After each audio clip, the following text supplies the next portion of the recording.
पैसों को सही तरीके से हैंडल करने की कला आपकी स्मार्टनेस पर नहीं बल्कि पैसों को लेकर आपके बिहेवियर पर निर्भर करती है।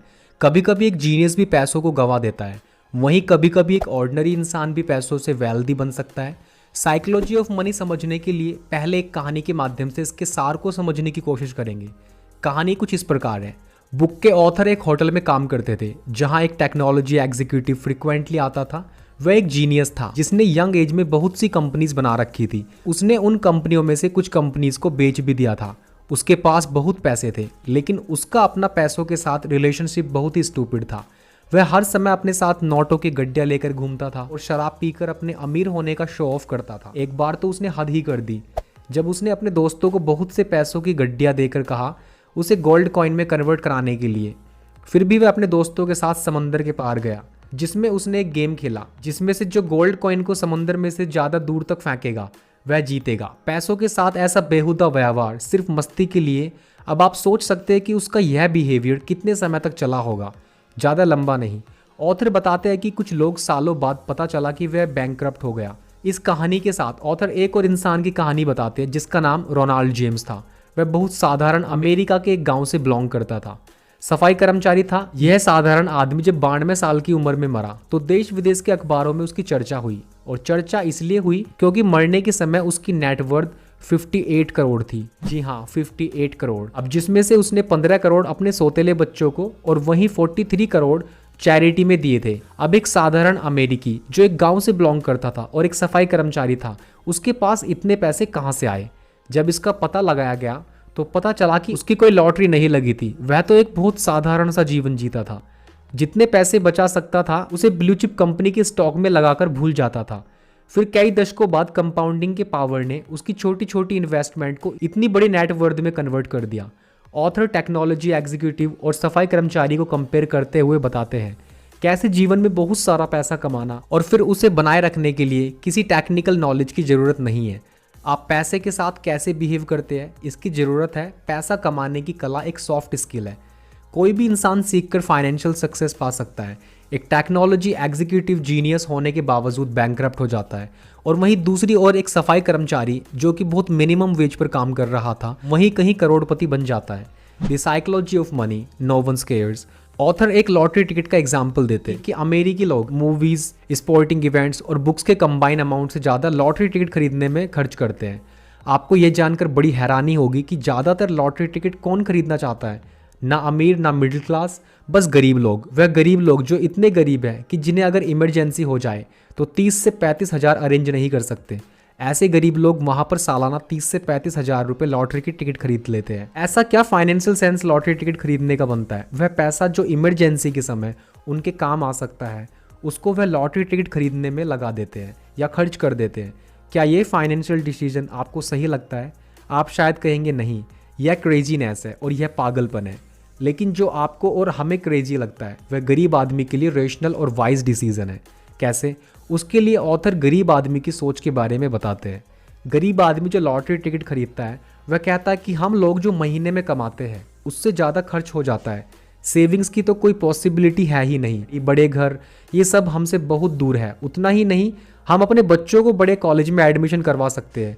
यह सब हमारे लिए सपना है। इन सपनों को जो मिडिल क्लास और अमीर जी रहे होते हैं, ऐसे सपनों को साकार होने के चांसेस हमें लॉटरी टिकट खरीदकर और लॉटरी लगाने पर ही लगते हैं। लॉटरी टिकट खरीदते हुए हमें लगता है कि हम सपनों को सच करने के लिए पैसे दे रहे हैं।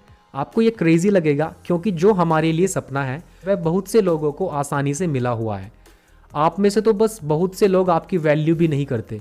इस कहानी और एग्जाम्पल के माध्यम से ऑथर बताते हैं कि गरीब हो या मिडिल क्लास या रिच, ज़्यादातर मनी रिलेटेड डिसीजन या फाइनेंशियल डिसीजन एक्सेल की शीट पर वर्किंग करके नहीं, इंसान को अपने इंडिविजुअल सर्कमस्टेंसेस और इमोशन से प्रभावित होकर लेता है।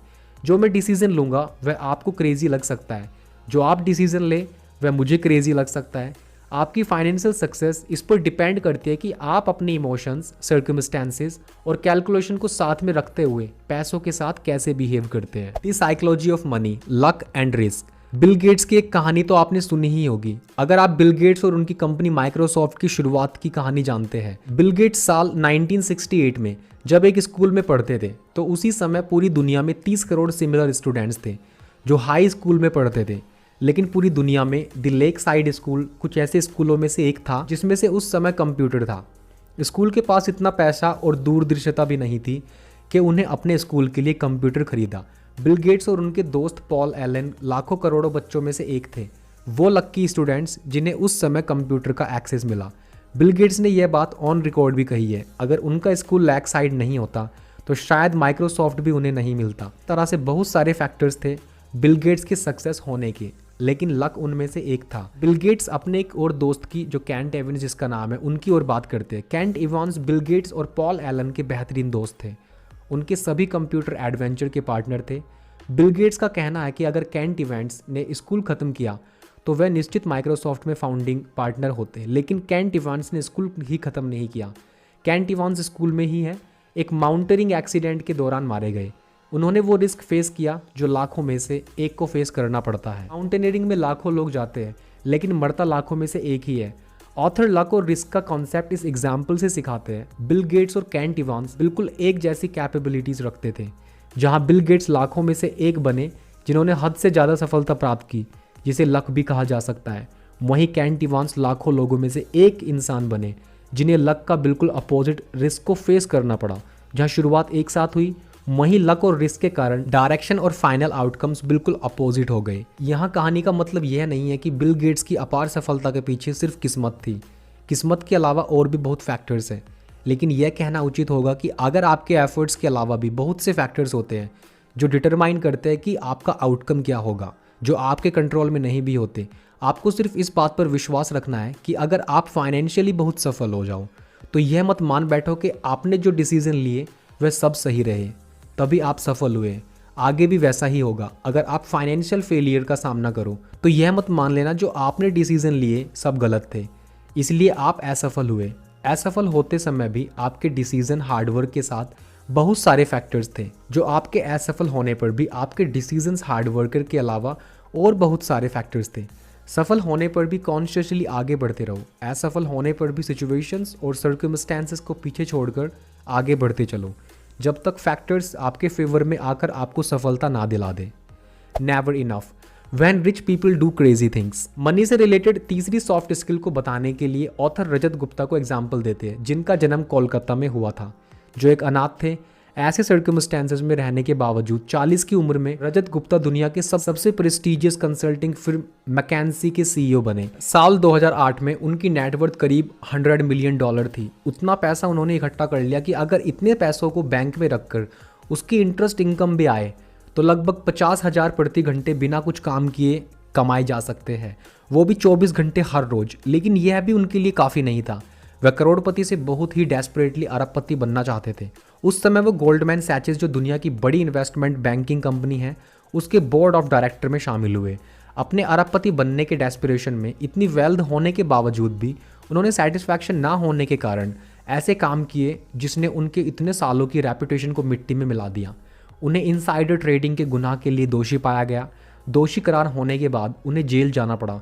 इनसाइडर ट्रेडिंग जिसका मतलब था ऐसी इन्फॉर्मेशन जो उन्हें बोर्ड मीटिंग में मिलती थी, जो कॉन्फिडेंशियल होती थी, उसे उन्होंने अपने फाइनेंशियल गेन के लिए बेचा। ऑथर रजत गुप्ता के एग्जाम्पल के साथ बताते हैं, ऐसे बहुत सारे लोगों के साथ ही प्रॉब्लम होती है। एक फाइनेंशियल गोल अचीव करने के बाद वे दूसरा फाइनेंशियल गोल अचीव करना चाहते हैं। लखपति से करोड़पति और फिर अरबपति, कुछ भी उनके लिए इनफ नहीं होता। यह इनफ शब्द बहुत मायने रखता है। यह बताता है कि इंसान को फाइनेंशियली एक गोल पोस्ट करना चाहिए, ऐसे गोल पोस्ट जिसमें आपकी सभी नीड्स और रीजनेबल वांट्स पूरी हो सके। इसके बाद सब लालच है, जो आपकी पीस ऑफ माइंड खराब कर सकता है। जो सबसे जरूरी फाइनेंशियल स्किल है कि आप इनफ की डेफिनेशन जरूर बनाएं, उसके बाद रुक जाए। पैसे से ज़्यादा अपने परिवार, अपनी सुख शांति को ज़्यादा महत्व दें। सोशल कंपैरिजन यह स्किल अटेन करने में सबसे ज़्यादा प्रॉब्लम क्रिएट करता है। उसके पास BMW है, मेरे पास भी होनी चाहिए, ऐसी सोच को छोड़ना बहुत ही ज़रूरी है। इस इम्पोर्टेंट स्किल को सीखने के लिए तो आपने अपने क्लियर इनफ की डेफिनेशन बनाना, उस फाइनेंशियल स्टेट्स को अचीव करने के बाद डायरेक्शन में काम करना, फिर तो रुक जाना बहुत इंपॉर्टेंट फाइनेंशियल स्किल है। The psychology of money compounding. Warren Buffett ने इतना मैसिव वेल्थ कैसे बनाया, उसके ऊपर लगभग 2000 किताबें लिखी जा चुकी है। अगर उन किताबों की समरी देखें तो एक लाइन में कंक्लूड किया जा सकता है, और वह यह लाइन है, this guy has been investing consistently for 3/4 of century. Warren Buffett stock में तब से इन्वेस्ट कर रहे हैं जब वह बच्चे थे। आपको ये जानकर बड़ी हैरानी होगी, उनके लिए $86.5 बिलियन की नेटवर्थ, जिसमें से उन्होंने $81.5 बिलियन की नेटवर्थ अपने रिटायरमेंट एज मतलब 60 साल के बाद इकट्ठी की है। नो डाउट वॉरेन बफेट एक फिनोमिनल इन्वेस्टर है, लेकिन सबसे ज़रूरी बात यह है कि वह 75 साल से कंसिस्टेंटली इन्वेस्ट कर रहे हैं। जितना इंपॉर्टेंस उनकी स्किल को देना चाहिए, उतना या उससे कहीं ज़्यादा इंपॉर्टेंस उनके टाइम और उनके पेशेंस को देना चाहिए। ऑथर एक एग्जाम्पल देते हैं जिसमें वो कंपेयर करते हैं कि वॉरेन बफे को एक साधारण इंसान से। वॉरेन बफे ने 10 साल की उम्र में इन्वेस्ट करना शुरू कर दिया था। जब वे 30 साल के थे उनकी नेटवर्थ $9.3 मिलियन थी। वहीं एक साधारण इंसान जो नॉर्मली 20 साल तक पढ़ाई करता है, उसके बाद 30 साल तक वर्ल्ड एक्सप्लोर करता है, अपना पैशन एक्सप्लोर करता है, उसकी नेटवर्थ 30 साल की उम्र में मात्र $25,000 होगी, क्योंकि उसने अपनी सेविंग्स और इन्वेस्टमेंट शुरू ही नहीं की।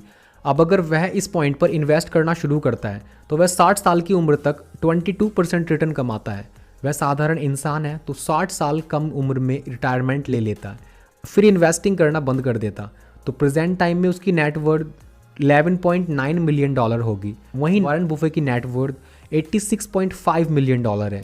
उसकी नेटवर्थ वॉरेन बफे की नेटवर्थ से 99% कम है। समरी में यह कहा जा सकता है कि वॉरेन बफे की कामयाबी का सबसे बड़ा कारण उनकी बहुत छोटी उम्र में इन्वेस्टमेंट करना है, फिर उसने 90 साल की उम्र तक कंटिन्यू रखना। उन्होंने 75 साल तक कंसिस्टेंटली इन्वेस्टमेंट की, फिर उसे होल्ड करके रखा या उसे री इन्वेस्ट किया। उस समय ने कंपाउंडिंग के एक्सपोनेंशियल रिजल्ट उन्होंने दिए। Understanding the value of compounding is one of the most financial skill. Psychology of money, getting wealthy versus staying wealthy. Author कहते हैं कि अमीर बनना एक बार के लिए फिर भी आसान है, लेकिन हम अमीर बने रहना इतना आसान नहीं है। शायद यही कारण है कि ज़्यादातर बिजनेस स्टार्ट होने के कुछ साल बाद ही फेल हो जाते हैं।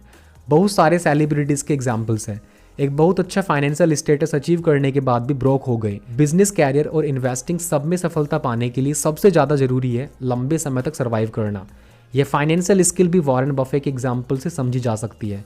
वॉरेन बफे के साथ साथ उनकी जैसे और भी बहुत सारे इन्वेस्टर्स रहे, फिर भी वॉरेन बफे जैसे नेटवर्थ और किसी की नहीं हुई। ऐसा इसलिए क्योंकि उन्होंने एक लंबे समय तक सर्वाइव किया, अपनी वेल्थ को धीरे धीरे करके बढ़ाया, इसे कम नहीं होने दिया। उन्होंने अपने 75 साल के इन्वेस्टिंग पीरियड में करीब 14 रिसेशंस देखे, लेकिन वे पैनिक नहीं हुए, अपने आप को बर्न आउट नहीं होने दिया, चाहे उनके लिए उन्हें कितनी भी ल्यूक्रेटिव डील छोड़नी पड़ी। रजत गुप्ता की तरह अपनी रेपुटेशन कभी स्टेक पर नहीं लगाई। उनकी जो सबसे बड़ी बिजनेस स्ट्रैटेजी रही वह उनका सपना और अपनी वेल्थ को सर्वाइवल ही था। बस इसी सर्वाइवल ने उन्हें वह समय दिया जो दूसरे लोगों को नहीं मिला। उसी समय ने अपना जादू दिखाया कि सबसे पहले जो वेल्दी होना चाहते हैं उनको ये ध्यान रखना चाहिए कि उनको किस फाइनेंशियल पॉइंट तक पहुंचना है, क्योंकि नेवर इज़ इनफ। कभी भी फाइनेंशियल आपको, अगर आज आप 10,000 रुपये कमाते हैं और अगर फिर आप 20,000 रुपये कमाना शुरू करते हैं, फिर आप 30,000 रुपये कमाना शुरू करेंगे और फिर 1 लाख, फिर एक पॉइंट पर 1 लाख भी आपको बहुत ही कम महसूस होगा। लेकिन आपका वो गोल मैटर करता है कि आपको फाइनेंशियली कितना अचीवमेंट करना है, क्योंकि माइंड हमारा इस तरह से काम करता है कि जितना भी आप, भले ही आप कितने भी अमीर क्यों ना बन जाओ, फिर भी आप एक स्टेटस बनाने के लिए आपको कुछ ना कुछ और अधिक चाहिए, और अधिक पाने के चक्कर में या तो आप फाइनेंशियली ब्रोक हो जाते हैं, लूज कर देते वो मनी, क्योंकि आपके अंदर ग्रीड पैदा हो जाती है। और जब मन में लालच पैदा हो जाता है तो फिर आप इन्वेस्टिंग के बारे में कम और लॉटरी टिकट जैसे चीज़ों के बारे में ज़्यादा ध्यान रखते हैं, इन चीज़ों की तरफ ज़्यादा आकर्षित होते हैं। तो आपको ये डिसाइड करना है कि आपको एक फाइनेंशियली सर्वाइवल करने के लिए, अपनी फैमिली के साथ एक अच्छी लाइफ स्टाइल जीने के लिए आपको कितने पैसे की ज़रूरत है, और फिर वो आपका टारगेट होना चाहिए। जब आप उस टारगेट को अचीव कर लें तो बस रुक जाए, क्योंकि जब आप इतना इन्वेस्ट करते रहते हैं तो एक ना एक दिन ऐसा होता है कि आप जितना आप कमाते हैं वो भी आप लूज़ कर देते हैं, और वो भी अपने लालच के कारण। सेकंड बात जो आपको याद रखनी है, अमीर बनना और वेल्दी बनने में एक बहुत बड़ा डिफरेंस है। बहुत लोग अमीर हैं लेकिन बहुत कम लोग वेल्दी हैं। अब मेरा इस बात से क्या मतलब है, देखो, लोग अपने आप को ये दिखाना चाहते हैं, महंगे महंगे घर, लग्जरी गाड़ी खरीद कर और अच्छी ब्रांडेड क्लॉथ्स पहनकर वो लोगों को ये दिखाना चाहते हैं कि वो अमीर है, लेकिन वाकई में वो अमीर नहीं है। जितने भी लोग बड़ी महंगी गाड़ियों के साथ हैं उनमें से ज़्यादातर लोग उन गाड़ियों को सिर्फ EMI पर खरीदते हैं या सिर्फ कर्ज लेकर खरीदते हैं, और जबकि हमें उन्हें देखकर लगता है कि ये कितने अमीर लोग हैं। एग्जैक्टली में उनकी नेटवर्थ उतनी नहीं है जितनी वो दिखा रहे होते हैं। हो सकता है कि उन्होंने एक लग्जरी कार खरीद ली हो सिर्फ EMI पर, और अभी उसका वो लोन भी चुका रहे हो। तो ये आपको डिफरेंस याद रखना है कि जो हम देख रहे हैं, हमें सिर्फ वो दिखने वाली चीज़ ही हमको अमीरी से नहीं नापनी है, बल्कि जो वेल्दी लोग होते हैं वो अपने पैसे को इन्वेस्ट करते हैं और फिर कंपाउंडिंग के लिए स्टॉक मार्केट में निवेश करते हैं या फिर इन्वेस्ट करते हैं।